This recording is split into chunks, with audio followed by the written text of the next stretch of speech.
Hi friends, చాలామంది మీ యొక్క ప్రాబ్లమ్స్కి surrender అవ్వండి అని చెప్తూ ఉంటారు. కానీ సరెండర్నెస్ అంటే చాలామందికి తెలియదు. అంటే మనం ఏ విధంగా సరెండర్ అవ్వాలి అంటే గాడికి మనం అంటే మన ప్రాబ్లమ్ని గాడికి అప్పచెప్పడం అంటే ఏ విధంగా అప్పచెప్పి మనం కామ్గా ఉంటామా దాని గురించి ఆలోచించుకుంటూ ఉంటాం.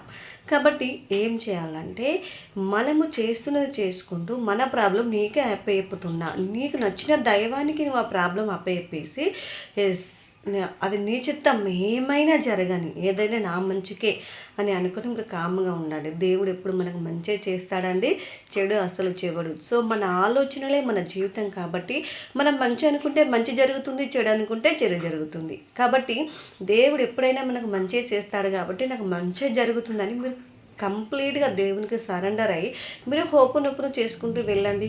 ఖచ్చితంగా మీకు మీ ప్రాబ్లంకి సొల్యూషన్ కనిపిస్తుంది. 11వ రోజు నుండి రిజల్ట్స్ చూస్తారు. థ్యాంక్ యూ అండి.